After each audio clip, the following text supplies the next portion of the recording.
Olá pessoal, tudo bem? Eu sou o pastor Giovanni, eu tenho uma palavra de Deus para o seu coração. Nós estamos numa série de vídeos chamado Vida Próspera. Como é que eu e você podemos crescer em prosperidade, bênção, compreendendo as coisas relacionadas ao dinheiro, às posses, às riquezas, com relação ao sucesso profissional, à bênção pessoal. Claro, tudo isso do ponto de vista da palavra de Deus. Então, hoje, o nosso tema de hoje, nós já vimos no nosso último encontro que o povo de Deus é um povo próspero. Foi o tema inicial, introdutório daquilo que nós estamos falando. E hoje nós vamos ver a prosperidade baseada em princípios. Como é que é esse tal de prosperidade bíblica baseada em princípios? Nós já temos visto que é propósito de Deus prosperar os filhos de Deus, incluindo na vida material, não só espiritual, mas também na vida material. É o desejo de Deus, é o coração de Deus. Nós possamos viver uma vida digna, honrosa, diante de Deus e diante dos homens. Portanto, é necessário andar debaixo de princípios da sua palavra, para que possamos semear e colher. Então vamos estudar 10 princípios dos mais importantes para que a bênção do Senhor venha sobre nós, nos alcance e nós tenhamos então uma vida bem-sucedida, uma vida abençoada, uma vida com todas as nossas necessidades supridas pelo poder de Deus e recursos capazes de abençoarmos outras pessoas. Louvado seja o nome do Senhor. Primeiro princípio que nós vamos ensinar, amados: honrar ao Senhor com as primícias. Primeiro princípio: honrar ao Senhor com as primícias. O que significa isso? O princípio das primícias está na Bíblia Sagrada desde o Gênesis até o Apocalipse, mas tem, infelizmente, permanecido encoberto para a maioria dos cristãos por séculos e séculos. Ele nos fala de honrarmos o Senhor, separando a primeira parte, a Ele, a primeira parte, ou seja, o melhor da nossa renda ao Senhor. A sua prática existe desde os tempos de Caim e Abel. Está lá em Gênesis 4, de 3 a 5. Nós vamos ver aqui, Gênesis 4, de 3 a 5. O texto sagrado diz: passado algum tempo, Caim trouxe do fruto da terra uma oferta ao Senhor. E no versículo 4, Abel, por sua vez, trouxe as partes gordas das primeiras crias do seu rebanho, e o Senhor aceitou com agrado Abel e a sua oferta. E aí nós sabemos o restante da história, Caim matou Abel com inveja, com ciúme, porque Deus havia aceitado a oferta de Abel e não de Caim. Então, portanto, muito antes da lei mosaica, na lei já havia esse princípio, essa oferta de primícias, honrar ao Senhor com as nossas primícias. Então, na lei, temos apenas uma codificação sobre esse assunto, indicando que as primícias eram um tributo, não uma oferta aleatória ou voluntária, que deveria ser entregue na casa de Deus. É o que diz Números 31, 41, Deuteronômio 26, versículo 2 e Êxodo 23, 19. São menções que existem acerca desse assunto. Então, para o suprimento também e bênção dos sacerdotes, para que houvesse ministério levítico, ministério sacerdotal, era necessário honrar ao Senhor com as primícias, ok? Ou seja, aqueles que lideravam o serviço religioso naquela época, conforme descreve Neemias 10, 37, Neemias 12, 44 e Levíticos 23, de 10 a 20. Números 18, 12 também menciona isso. Ou seja, na prática, o povo de Deus era obrigado a trazer ao Senhor os primeiros frutos das suas colheitas e dos seus rebanhos, como uma forma de adoração, uma expressão de generosidade, cuidado com toda aquela ritualística, todos aqueles cerimoniais, tudo aquilo que era feito em nome de Deus, uma expressão de generosidade, de adoração e de louvor ao Senhor. Quando Malaquias fala de roubar a Deus, lá em Malaquias 3, de 8 a 11, ele se refere sim a dízimos e ofertas, que eram sonegadas pelo povo de Deus naquela época. Ora, não se pode roubar ou sonegar algo que é voluntário. Então, na verdade, as ofertas referidas nesse texto de Malaquias 3, de 8 a 11, são especialmente aqui as primícias, que, como os dízimos, são um tributo santo ao Senhor, Reter esses tributos é considerado na Bíblia como uma espécie de roubo. No Novo Testamento não há ensino, é claro, explícito sobre primícias no sentido de oferta material, mas fica evidente que o assunto era muito bem compreendido pela igreja primitiva, até porque a maioria deles eram judeus que foram se cristianizando, uma vez que o termo também é usado com naturalidade pelos apóstolos, né, em toda a Bíblia Sagrada, várias vezes, tanto se dirigindo aos crentes judeus, que foram se convertendo, quanto aos gentios, que eram pagãos que se entregaram a Jesus. Nós vemos esse termo em Romanos 8, 23, nós vemos também em Romanos 11, 16, nós vemos em 1 Coríntios 15, de 20 a 23, o termo primícia, Tiago 1, 18, Apocalipse 14, 4, ou seja, as instruções de Paulo para que cada crente ofertasse segundo a sua prosperidade, em 1 Coríntios 16, 2, são absolutamente compatíveis com o princípio das primícias lá do Antigo Testamento. Ou seja, o povo de Israel nos tempos bíblicos, presta atenção, era um povo de atividade basicamente naquela época agrícola e rural. Daí as primícias então serem tiradas do fruto da terra ou então dos seus rebanhos. Eram os bens materiais daquela época. Mas como é que nós podemos praticá-las hoje? Numa cultura ocidental e urbana como a nossa, que geralmente não é rural, temos que contextualizar, é claro, essa verdade da palavra de Deus hoje para que possamos compreender aquilo que Deus espera de nós. Uma boa sugestão, é claro, é considerar um mês de trabalho, ou seja, 30 dias. 30 dias. A maioria de nós ganha mensalmente, assim tiramos as primícias da nossa renda ou salário, consagrando o ganho do primeiro dia ao Senhor, ou seja, 30 avos, ou dividindo o que ganhamos no mês por 30 dias. Então, trazemos esse valor à igreja, ao missionário, ao pastor, aquela pessoa que cuida da nossa vida, para que gozemos da parte restante, então, que nos cabe, ou seja, os outros 29 dias que Deus nos entregou. Como não há, então, uma orientação específica na Bíblia Sagrada sobre esse assunto, fica aqui uma sugestão coerente com aquilo que nos ensina o texto sagrado, sendo que cada um deve buscar uma maneira de honrar ao Senhor com aquilo que representa as suas primícias, de coração, com alegria. Fazendo assim, poderemos ver cumprida a promessa de Provérbios 3:9. Olha o que diz Provérbios 3:9. Honra o Senhor com os teus bens e com as primícias de toda a tua renda, e se encherão fartamente os teus celeiros e transbordarão de vinho os teus lagares. Provérbios 3:9. E Romanos também 11:16, lá no Novo Testamento, a Bíblia diz: se forem santas as primícias da massa, igualmente o será a sua totalidade. Se for santa a raiz, também os ramos o serão. Olha só que coisa tremenda. Honre a Deus com as primícias. Segundo lugar, entregar os dízimos na casa do Senhor. Outro tributo, né, estabelecido na palavra de Deus são os dízimos, cujo valor de referência é 10% daquilo que ganhamos. Assim como as primícias, eles são obrigatórios e não se limitam apenas à lei mosaica ou ao Antigo Testamento. É importante afirmar isso, porque muitas pessoas hoje ensinam que isso é apenas um aspecto da lei cerimonial e, portanto, já não faz parte da prática cristã nos dias atuais. Entretanto, este princípio nasceu antes da lei de Moisés, ou seja, um princípio imutável, um princípio de fé, de adoração diante de Deus.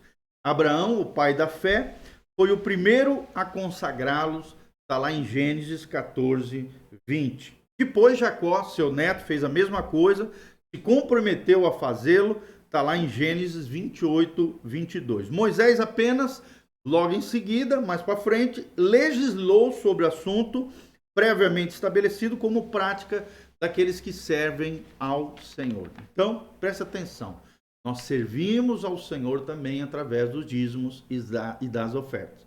O profeta Malaquias, né, foi tremendamente usado por Deus para revelar, então, a importância desse tributo. Ele diz que retê-lo é roubar a Deus, é lançar mão do que não nos pertence e atrai maldição sobre nós. Ao passo que consagrá-lo ao Senhor, ou seja, os dízimos, abre portas de prosperidade e a possibilidade de de provarmos a sua bondade através da abundância material. Abundância material é o que todos nós queremos na nossa vida, é o que nos ensina Malaquias 3, de 8 a 12. O Novo Testamento, embora, claro, não detalhe, ele confirma o dízimo dos dízimos, né?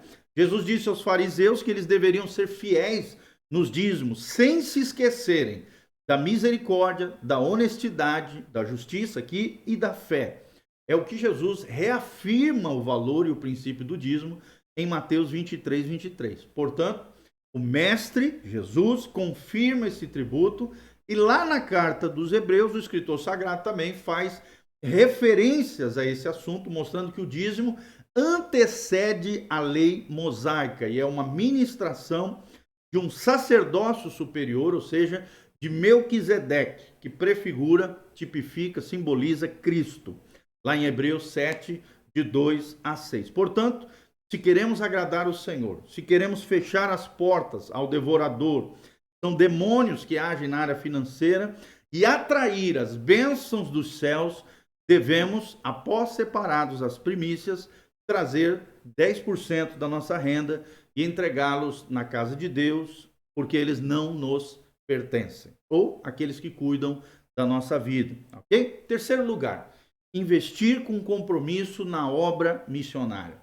Terceiro princípio para prosperarmos no Senhor é investirmos na obra missionária. Eu mesmo gosto muito de fazer isso, é algo que alegra muito meu coração. Eu mesmo já fui missionário, eu sei o quanto os missionários sofrem no campo de batalha, na frente do exército do Senhor. Então é muito importante, irmãos, nós darmos pequenas ofertas dentro das nossas possibilidades, investirmos com compromisso na obra missionária. Porque às vezes você fala, não, mas é pouquinho, mas esse pouquinho faz toda a diferença lá na vida do missionário, lá na casa daquela família, que está na frente, no fronte de batalha, lutando em prol da expansão do evangelho do reino. Então há uma prioridade no coração de Deus. E a prioridade é alcançar todas as nações e pessoas com o evangelho de Jesus Cristo. Por isso, ele envia homens e mulheres a lugares distantes para pregar a sua palavra e implantar igrejas em outros lugares. Esse trabalho chamamos de missões transculturais ou missões, ou então obra missionária. E ele é feito por gente altruísta, abnegada, que deixa a sua terra, muitas vezes a sua profissão, muitas vezes a sua família, para obedecer à vontade de Deus e estabelecer novos trabalhos, novas igrejas. Por isso o Senhor tem um compromisso, um carinho muito especial por esses missionários, verdadeiros missionários, e espera que a igreja seja a fonte de sustento sobre as suas vidas. O Senhor também abençoa especialmente aqueles que investem nos ministérios também itinerantes, ou seja, pessoas que deixam suas casas para cumprir um chamado divino de abençoar o corpo de Cristo. Isso pode ser ilustrado em duas histórias do Antigo Testamento. A primeira delas está em 2 Reis 4, de 8 a 37 e 2 Reis 8, de 1 a 6, que fala de uma mulher rica de Sunem, que investiu na vida de Eliseu, profeta do Senhor, que tinha um ministério itinerante, missionário, profético, de cidade em cidade, diz o texto sagrado. Então, uma leitura cuidadosa do texto mostrará o quanto esta mulher foi abençoada por ter investido os seus recursos e cuidado do homem de Deus. Nós precisamos fazer isso, amados, cuidar de homens e mulheres de Deus. Eu mesmo faço muito isso, é uma glória, uma graça, um entendimento espiritual, esse princípio de investir em pastores, de investir em obreiros, de investir em missionários. Isso é tremendo, isso agrada o coração de Deus, abre as janelas dos céus e derrama chuva de bênção sobre nós. A segunda história está lá em 1 Reis 17, de 8 a 24, trata-se de uma viúva pobre, que semelhante a outra mulher, investiu seus recursos, ainda que poucos, para abençoar o profeta Elias. 1 Reis 17, de 8 a 24. E Elias também era outro pregador itinerante. O resultado da sua atitude de fé foi o milagre de Deus em todas as suas necessidades supridas de forma sobrenatural. A botija não secou, o óleo transbordou e a graça de Deus veio sobre ela por causa do seu coração generoso, com a obra e as pessoas do Senhor. Então, associar-nos a um projeto missionário agradará a Deus e atrairá sobre nós a sua bênção. O próprio Jesus, com a sua equipe de apóstolos, dependeu desse tipo de apoio para cumprir o seu propósito terreno. Lucas 8, de 1 a 3, menciona isso. E Paulo declarou que Deus supriria todas as necessidades da igreja em Filipos, daí a carta de Paulo aos Filipenses, porque eles haviam se associado, cooperado com ele, sustentando-o financeiramente na sua tarefa missionária. É o que nós vemos em Filipenses 4, de 15 a 19. Então isso agrada o coração de Deus. O quarto princípio, trazer ofertas voluntárias de gratidão. Trazer ofertas voluntárias de gratidão. A Bíblia diz: ninguém apareça de mãos vazias perante o Senhor. Está lá em Êxodo 34, versículo 20. Deuteronômio 16 também fala sobre esse assunto.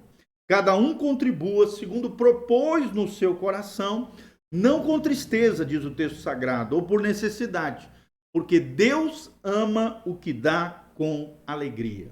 Deus ama aquele que dá com alegria, 2 Coríntios 9, 7. Esses textos que nós estamos lendo para vocês, todos nas Escrituras, você está vendo, não é coisa da nossa cabeça, é coisa da palavra de Deus. Ou você obedece ou desobedece, ou você acredita ou não acredita. Falam de ofertas voluntárias, que elas não são pré-estabelecidas na palavra de Deus, mas que sejam fruto da nossa decisão pessoal, do nosso coração generoso. Poderíamos dizer que os dízimos demonstram a nossa obediência, as primícias demonstram a nossa honra a Deus, e as ofertas voluntárias demonstram o nosso amor e a nossa fé. O dízimo protege as nossas finanças, e as ofertas voluntárias multiplicam os nossos recursos, é a chave também da prosperidade. Aqui também está um forte princípio de prosperidade. Na medida, então, que semearmos no reino de Deus, colheremos, é o que diz a palavra de Deus, 2 Coríntios 9, 6, Lucas 6, 38. Portanto, a prosperidade que recebemos do Senhor será proporcional à nossa generosidade. Vou repetir, a prosperidade que recebemos do Senhor será proporcional à nossa generosidade. Quinto princípio, tendo aqui nosso assunto, prosperidade baseada em princípios. Quinto princípio, semear na vida de outros. Semear na vida de outros. É algo que agrada também o coração de Deus e expressa o nosso amor, a nossa devoção, a nossa generosidade. Outro princípio da prosperidade é semeadura na vida de pessoas, especialmente dos da família da fé. A Bíblia menciona isso em Gálatas 6:10. A igreja nasceu debaixo de uma unção de muito amor na cidade de Jerusalém, quando as pessoas vendiam o que tinham para suprir as necessidades uns dos outros. Está lá em Atos 2:45. Isso precisa ser restaurado nos nossos dias, onde há um abismo social enorme entre aqueles que têm muito e aqueles que não têm quase nada. Abençoar a vida dos nossos irmãos, repartindo aquilo que temos, é uma atitude que reverte em ações de graças para com Deus, e Deus se agrada demais. Além disso, devemos nos acostumar também a suprir o necessitado, mesmo que ele não esteja na casa de Deus. Jesus falou de dar esmolas como algo que deve fazer parte do nosso cotidiano, lá em Mateus 6, de 2 a 4. E a palavra está cheia de promessas para aqueles que se compadeceram do pobre, da viúva, do órfão e do estrangeiro. Está lá em Provérbios 14, 31, Provérbios 22, versículo 6, Provérbios 28, 27, Levíticos 19, 34 e Deuteronômio 14, 29. Quem são pobre, a viúva, o órfão e o estrangeiro? São aqueles que mais sofrem em meio à sociedade, principalmente naquela época. Hoje, claro, existe um amparo social, né, a previdência e tal, mas naquela época não tinha nada disso. Então, uma das maneiras de agradar o coração de Deus através da generosidade é semeando na vida de outros. Sexto princípio que nós aprendemos na área financeira, para que você prospere financeiramente, é vencer as maldições das dívidas. Vencer as maldições das dívidas. As dívidas, amados, são uma terrível arma do inferno contra a prosperidade do cristão. O plano de Deus, amados, é que seus filhos vivam sem elas. sem as dívidas. Romanos 13:8, a Bíblia nos ensina que nós não devemos dever nada a ninguém, a não ser o amor. Deuteronômio 28:12 também fala que nós temos que nos livrar das dívidas. A Bíblia diz que aquele que deve acaba se tornando escravo do seu credor. Provérbios 22:7. Portanto, um dos princípios que para que o crente prospere é fugir de todo e qualquer tipo de dívida. Muitos entram nesse laço por causa do seu materialismo, do seu consumismo exagerado, querem ter mais do que podem, querem viver uma vida para parecer para os outros, não sabem esperar, são precipitados, afobados e acabam sendo enredados pelo diabo através das dívidas. Outros erram no mau planejamento do seu orçamento, muitas vezes andando sem cobertura e investindo sem conhecimento ou prudência em coisas materiais. É o que ensina Lucas 14, de 28 a 30, sobre a importância do planejamento e o cuidado na área financeira. Então, ainda também aqueles que sofrem acidentes ou reveses na vida e por isso ficam endividados. O melhor tratamento contra essa maldição das dívidas é o preventivo. Ou seja, o homem de Deus, a mulher de Deus, precisa aprender a viver com aquilo que tem e investir de acordo com a sua prosperidade. Uma boa regra é comprar sempre à vista, não dependendo de financiamento, cartões de crédito, cheques especiais, empréstimos e etc. Ou seja, eventualmente haverá, claro, situações em que esta regra poderá ser esquecida, mas isso só deve ser feito debaixo de um planejamento seguro e conselho confiável, debaixo de sabedoria, amados, e prudência à luz da palavra de Deus. Quando, porém, a situação de endividamento já é uma realidade, é necessário estabelecer princípios para livrar-se das dívidas. Para tanto, é preciso compreender que as dívidas são uma maldição. É o que nos ensina Deuteronômio 25, versículo 15, versículo 43 e versículo 44. Eu vou ler para vocês aqui, Deuteronômio 28, que é aquele trecho das bênçãos e das maldições. Olha o que diz o texto sagrado, 28, 15. O texto sagrado diz: entretanto, se vocês não obedecerem ao Senhor, ao seu Deus, e não seguirem cuidadosamente todos os seus mandamentos e decretos, que hoje lhes dou, todas essas maldições cairão sobre vocês e os atingirão. E no 43 e 44 fala especificamente da questão financeira. Olha só, os estrangeiros que vivem no meio de vocês progredirão.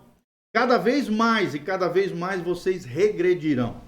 Eles lhes emprestarão dinheiro, mas vocês não emprestarão a eles. Eles serão a cabeça e vocês serão a cauda. 45, todas essas maldições cairão sobre vocês, elas os perseguirão e os alcançarão até que sejam destruídos, porque não obedeceram a Deus nem guardaram os mandamentos e decretos que ele lhes deu. Tá bom? Então, tem que ser vencido quanto antes, essas dívidas precisam ser resolvidas na nossa vida. Como é que nós podemos fazer isso? Em primeiro lugar, fechando todas as portas ilusórias, né, como cartões de crédito. Isso só deve ser usado em emergência, irmão, não toda hora.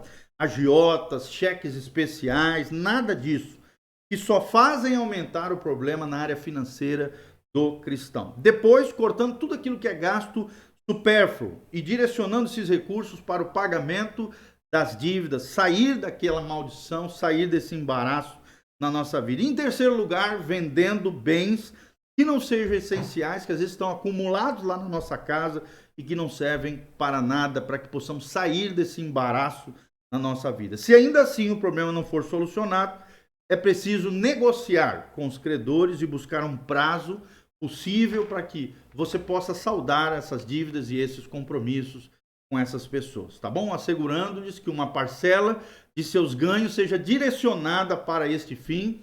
E se não houver, é claro, uma firme decisão de romper com essa maldição, ela pode se tornar crônica na vida do crente e a pessoa se acomoda a uma vida de escravidão. Foi para a liberdade que Cristo vos libertou e não para a escravidão, irmão. Então não volte ao Egito, não volte à escravidão. Saia das dívidas em nome de Jesus.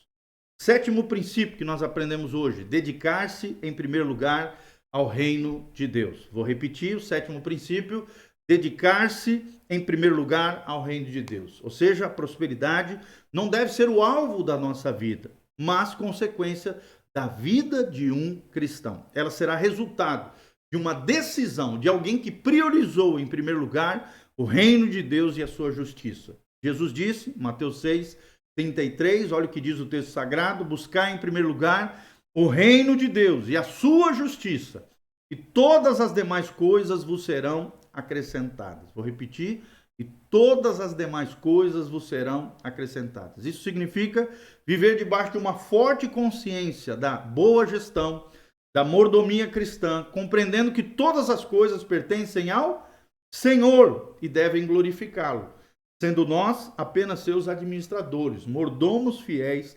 dispenseiros fiéis daquilo que Deus conferiu a nós. Quando nós temos essa consciência, o empresário faz da sua empresa uma fonte de bênção para o reino e para as famílias dos colaboradores que estão ali sob os seus cuidados. O empregado acaba se dedicando muito mais, desenvolvendo o seu potencial e melhorando a eficácia no seu trabalho, pois sabe que está fazendo para o Senhor. Seu chefe é o Senhor e assim por diante. Então a ênfase não é Deus abençoando um negócio humano, mas um negócio humano servindo aos propósitos divinos, aos propósitos eternos. Isso implica, inclusive, em priorizar as necessidades da obra de Deus, acima de projetos pessoais, de sonhos e projetos pessoais. Então, quando isso não acontece, nossa prosperidade fica comprometida. Por quê? Como aconteceu com o povo do Senhor nos tempos de Ageu. Estavam preocupados com tudo, menos com a casa do Senhor. Ageu e Zacarias puxam a orelha do povo de Israel com relação a isso. E a sua palavra foi, está lá em Ageu 1, de 4-9, acaso é tempo de habitardes em casas apaineladas, enquanto a minha casa permanece em ruínas?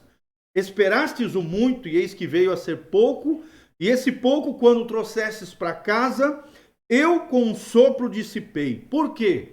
Diz o Senhor dos Exércitos: por causa da minha casa, que permanecem em ruínas, ao passo que cada um de vós corre por causa da sua própria causa. Ou seja, os irmãos naquela época, o povo de Israel, estava só se preocupando com o seu umbigo, com as suas coisas e deixando de lado as coisas do propósito de Deus, as coisas do Senhor. Então, dedique-se em primeiro lugar ao reino de Deus. Ele tem que ter primazia. Deus está em primeiro lugar do nosso coração. Oitavo princípio, nós já estamos encerrando: santificar também a sua fonte de renda. Santificar a sua fonte de renda é o oitavo princípio dessa prosperidade baseada em princípios. O Senhor não sujeitará suas mãos com o pecado. Por isso, para abençoar a nossa vida financeira, amados, preste atenção, ele precisa encontrar nela santidade. Ou seja, o homem que quer prosperar com as bênçãos dos céus precisam ser um homem, uma mulher honesta e íntegra. Isso significa trabalhar com a verdade, pagar impostos devidos. É o que diz Mateus 22, 17-21 e Romanos 13, versículo 7. Andar na lei, fazer aquilo que é justo. Sem essa postura, Deus não poderá manifestar a sua bênção sobre a sua vida. É o que diz Provérbios 10, versículo 4 e Provérbios 11, versículo 1. Nono princípio, trabalhar com diligência, com esforço, com esmero. Trabalhar com diligência é o nono princípio da prosperidade bíblica. Outro princípio para a prosperidade é esse princípio. Segundo a Bíblia, o preguiçoso nunca prosperará, é o que diz Provérbios 13, 4. Inclusive, Provérbios, né, o Salomão diz: vai ter com a formiga, ó preguiçoso. Provérbios 21, 25 também menciona sobre o problema da preguiça. E hoje, infelizmente, irmãos, tem muito crente preguiçoso, crente folgado, crente que fica de casa em casa se apropriando, escorando, pulando na jugular uns dos outros. Está errado isso. Deus espera que os seus filhos vivam, né, de forma prazerosa, com o trabalho das suas mãos, é o que diz o Salmo 128, 2. Eclesiastes 2, 26, ou seja, o trabalho é bênção do Senhor e não maldição. A maldição está em trabalhar de maneira excessiva. sob fadiga, exagerada, desequilibrada, é o que nós vemos em Gênesis 3,19. Quando, porém, entendemos que aquilo que estamos fazendo é um serviço prestado ao reino de Deus, ao próprio Deus, ao povo de Deus, às pessoas, é um serviço às pessoas, ela se torna uma fonte para abençoar as nossas vidas, nossas famílias, a família de Deus e o reino de Deus, e nos tornamos então, pela graça de Deus, pessoas dedicadas, não mais escravas do trabalho, mas esforçadas para fazer o nosso melhor. Faça o melhor possível, dentro do possível, para que você seja agraciado e abençoado por Deus. E por último, irmão, o 10º princípio que nós aprendemos: renunciar à ganância. Se você quer realmente ter uma vida próspera, do ponto de vista de Deus, renuncie à ganância. Deus é um Deus abençoador por natureza. Ele não tem dificuldade nenhuma em prosperar os seus filhos. Entretanto, precisamos guardar o nosso coração contra a ganância, contra o amor ao dinheiro, pois ela ofende ao Senhor, pois vai na contramão do espírito da cruz, que é o espírito do quebrantamento, da renúncia, de abrir mão, espírito da cruz. Na economia do reino, mais bem-aventurado é dar do que receber, é o que diz Atos, capítulo 20, versículo 35. E, infelizmente, grande parte dos que frequentam as igrejas evangélicas, seduzidos pelos exageros da chamada teologia da prosperidade, buscam em Deus apenas um apoio para conquistar as suas velhas ambições. Seduzidos, muitos deles, pelo brilho da prata, do ouro, servem às riquezas e não ao Senhor. Dão mais valor à matéria, às coisas materiais, do que aos valores eternos, às coisas espirituais. Em contraste com isso, a Bíblia nos ensina a viver uma vida de simplicidade, de contentamento, é o que ensina o texto da Bíblia, Hebreus 13, versículo 5.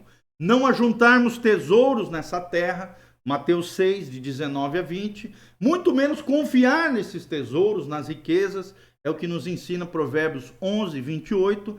E a repartir com outros à medida que prosperamos, 1 Timóteo 6, de 18 a 19. Olha o que diz, vou terminar então com a palavra de Deus. Começamos com a palavra e terminamos com a palavra de Deus. 1 Timóteo 6, 18. Olha o que diz o texto sagrado. Ordene-lhes, aqui as pessoas ricas, né? Paulo está falando. Olha só, ordene aos que são ricos, no 17, no presente mundo, que não sejam arrogantes, nem ponham a sua esperança na incerteza da riqueza, mas em Deus, que tudo nos provê ricamente para a nossa satisfação. Ou seja, o nosso coração não pode estar na riqueza. Nosso coração tem que estar em Deus, porque é Ele que promove a nossa satisfação. Que eu já conheci de gente rica, né? Tem muitos recursos, mas são insatisfeitos, todos arrebentados, feridos, porque colocaram a sua esperança na incerteza das riquezas, em vez de colocar o seu coração em Deus, que provê ricamente as nossas necessidades e nos traz satisfação, que diz o texto bíblico. 18, ordene-lhes que pratiquem o bem, que sejam ricos em boas obras, generosos e prontos para repartir.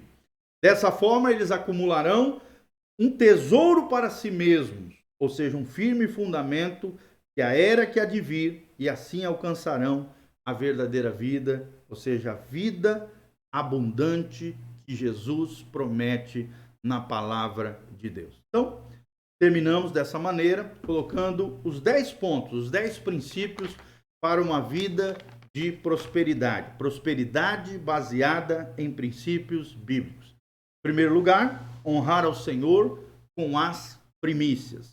Em segundo lugar, entregar os dízimos, a 10ª parte dos nossos rendimentos. Em terceiro lugar, investir com compromisso na obra missionária. Inclusive hoje vou mandar uma oferta para uma agência missionária para colocar em ação aquilo que eu estou ensinando para vocês. Em quarto lugar, semana passada, mandei uma semente para um profeta, um homem de Deus que abençoou muito a minha vida. Assim que deve ser a nossa vida, um coração generoso.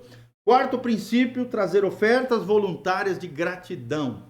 Ofertas voluntárias de gratidão. Quinto princípio, semear na vida de outros para que outros também sejam abençoados, assim como nós temos sido abençoados por Deus, principalmente da família natural e os da família da fé. Sexto lugar, vencer as maldições das dívidas. Saia das dívidas. Dívida é escravidão. Sétimo princípio, dedicar-se primeiramente ao reino de Deus, porque daí todas as outras coisas nos serão acrescentadas. Oitavo princípio, santificar também a nossa fonte de renda, um trabalho legítimo, honesto, legal, correto do ponto de vista de Deus, pagando ao governo, às pessoas devidas, aquilo que é necessário para que não tenhamos brechas e portas abertas contra a nossa própria vida. Em nono lugar, trabalhar com diligência, com esforço. Deus não abençoa vagabundos. Deus abençoa pessoas diligentes, esforçadas, que realmente lutam em prol da produção de riquezas e da bênção e do favor de Deus sobre si. Lembrando que nós trabalhamos não é para o homem, nós trabalhamos para o Senhor. O Senhor é o nosso patrão, é Ele quem vai nos promover, é Ele quem vai nos abençoar. E em décimo lugar, renunciar à ganância, porque o amor ao dinheiro é a raiz de todos os males. Renuncie à ganância. Espero de alguma maneira trazer todo esse conteúdo abençoado dos princípios bíblicos para a prosperidade. Que você aprenda, que você cresça, que você floresça no Senhor. Deixo aqui um desafio, se dedique nisso, pratique isso e você vai ver a graça de Deus sobre a sua vida. É claro que sempre lembrando que não basta ser um dizimista, ofertante, fiel, se você for estrambelhado com a sua cabeça na gestão dos recursos. A prosperidade, ela é baseada na bênção de Deus, que vem através do dízimo, das ofertas, mas também é baseada na boa gestão, no dispenseiro fiel, na boa mordomia cristã, na administração fiel, eficaz, planejada, cuidadosa, prudente, sábia, daquilo que Deus tem confiado nas nossas mãos. Sempre lembrando que se Deus é por nós, quem será contra nós? Se você também quiser semear na nossa vida, aqui estão as informações para que você se dedique, adore a Deus, para que você exerça a sua generosidade com alegria no coração, sem constrangimento. Que Deus abençoe a sua vida. Um abraço do pastor Giovanni, que a graça e a paz do Senhor venha sobre você, sobre a tua casa, sobre a tua família, sobre tudo aquilo que você colocar as mãos, seja agraciado e abençoado pelo Senhor. Um abração, gente. Deus os abençoe. Em nome de Jesus. Amém.